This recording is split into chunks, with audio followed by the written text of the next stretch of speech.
ಎಲ್ರಿಗೂ ನಮಸ್ಕಾರ, welcome back to my YouTube channel. ಇವತ್ತಿನ ವಿಡಿಯೋದಲ್ಲಿ ನಾನು ಟೊಮೆಟೊ ಬಾತ್ ಹೇಗೆ ಮಾಡೋದು ಅಂತ ತೋರಿಸ್ಕೊಡ್ತಾ ಇದ್ದೇನೆ. ಟೊಮೆಟೊ ಬಾತ್ ಅಂದರೆ ಕಾಮನ್ ಆಗಿ ಎಲ್ಲರ ಮನೆಯಲ್ಲಿ ಮಾಡುವಂಥ ಒಂದು ಸೂಪರ್ ಬ್ರೇಕ್ಫಾಸ್ಟ್ ರೆಸಿಪಿಯಾಗಿದೆ. ಆದರೆ ಈ ಮೆಥಡಲ್ಲಿ ಒಮ್ಮೆ ಟ್ರೈ ಮಾಡಿ ನೋಡಿ. ಟೇಸ್ಟ್ ಆಗಿರ್ಬೋದು, ಫ್ಲೇವರ್ ಆಗಿರ್ಬೋದು ತುಂಬ ಚೆನ್ನಾಗಿ ಬರ್ತದೆ. ಖಂಡಿತ ಎಲ್ರಿಗೂ ಕೂಡ ಇಷ್ಟ ಆಗ್ತದೆ. ಬನ್ನಿ ಹಾಗಿದ್ರೆ ಯಾವ ಥರ ಮಾಡೋದು ಅಂತ ನೋಡೋಣ. ಆಗ ಇಲ್ಲಿ ನಾನು 2 ಟೊಮೆಟೊ ಹಾಗೆ 2 ಇಂಚು ಶುಂಠಿ ಹಾಗೆ 4 ರಿಂದ 5 ಬೆಳ್ಳುಳ್ಳಿ ಹೆಸರನ್ನು ತಗೊಳ್ತಾ ಇದ್ದೇನೆ. ಇವಾಗ ಇದನ್ನು ನೈಸಾಗಿ ಪೇಸ್ಟ್ ಮಾಡ್ಕೊಳ್ಬೇಕು.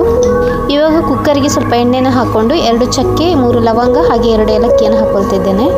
ಇವಾಗ ಇದಕ್ಕೆ ಹೆಚ್ಚಿಟ್ಟ ಒಂದು ಮೀಡಿಯಮ್ ಸೈಜ್ ಈರುಳ್ಳಿಯನ್ನು ಸೇರಿಸ್ಕೊಳ್ತಾ ಇದ್ದೇನೆ. ಇವಾಗ ಚೆನ್ನಾಗಿ ಮಿಕ್ಸ್ ಮಾಡ್ಕೊಳ್ಬೇಕು. ಈರುಳ್ಳಿ ಚೆನ್ನಾಗಿ ಫ್ರೈ ಆಗಿದೆ. ಇವಾಗ ನಾವು ರೆಡಿ ಮಾಡಿಟ್ಟಂಥ ಪೇಸ್ಟನ್ನು ಹಾಕ್ಕೊಳ್ಬೇಕು.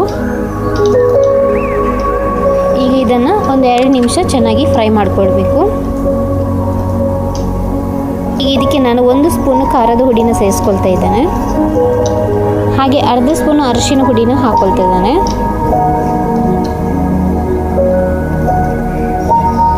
ಇವಾಗ ಇದಕ್ಕೆ ನಾನು ಸ್ವಲ್ಪ ಬೀಟ್ರೂಟ್ ಮತ್ತು ಸ್ವಲ್ಪ ಬೀನ್ಸನ್ನು ಹೆಚ್ಚಿಕೊಂಡು ಹಾಕ್ಕೊಳ್ತಾ ಇದ್ದೇನೆ. ನೀವು ಯಾವ ತರಕಾರಿ ಬೇಕಿದ್ರೂ ಹಾಕ್ಕೊಳ್ಬೋದು. ಬೀಟ್ರೂಟ್ ಸೇರಿಸ್ಕೊಂಡ್ರೆ ಸ್ವಲ್ಪ ರುಚಿ ಜಾಸ್ತಿ ಬರ್ತದೆ ಅಂತ ನಾನು ಬೀಟ್ರೂಟ್ ಹಾಕ್ಕೊಳ್ತಾ ಇದ್ದೇನೆ. ಇವಾಗ ಇದಕ್ಕೆ ನಾನು 2 ಗ್ಲಾಸಷ್ಟು ತೊಳೆದಿಟ್ಟಿರುವಂಥ ಅಕ್ಕಿಯನ್ನು ಹಾಕ್ಕೊಳ್ತಾ ಇದ್ದೇನೆ. ಇವಾಗ 2 ಗ್ಲಾಸ್ ಅಕ್ಕಿಗೆ 4 ಗ್ಲಾಸಷ್ಟು ನೀರನ್ನು ಹಾಕ್ಕೊಳ್ತಾ ಇದ್ದೇನೆ.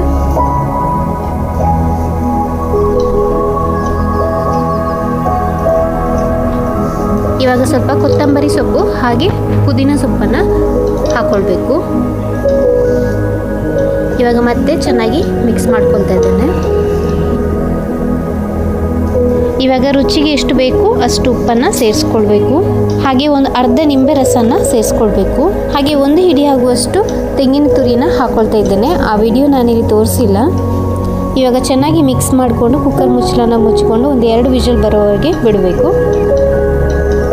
ಈಗ ನೋಡಿ 2 ವಿಷಲ್ ಆಗಿದೆ. ಓಪನ್ ಮಾಡಿ ನೋಡೋಣ. ಈಗ ರೈಸನ್ನು ಚೆನ್ನಾಗಿ ಮಿಕ್ಸ್ ಮಾಡ್ಕೊಳ್ಬೇಕು. ನೋಡಿ ಇವಾಗ ರುಚಿಯಾದ ಟೊಮೆಟೊ ಬಾತ್ ರೆಡಿಯಾಗಿದೆ.